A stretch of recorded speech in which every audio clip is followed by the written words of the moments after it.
السلام عليكم ورحمة الله وبركاته. موعد مباراة الوداد المغربي أمام نظيره أهلي طرابلس الليبي في الجولة الثانية من بطولة كأس الملك سلمان للأندية العربية، وكذلك القنوات الناقلة للمباراة.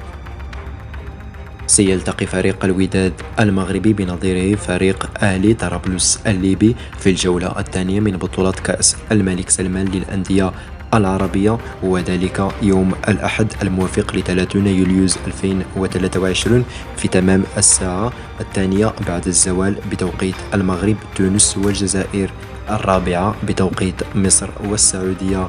أما بالنسبة للقنوات الناقلة فتذاع جميع مباريات كأس الملك سلمان للأندية الأبطال 2023 عبر قنوات SSC السعودية الرياضية.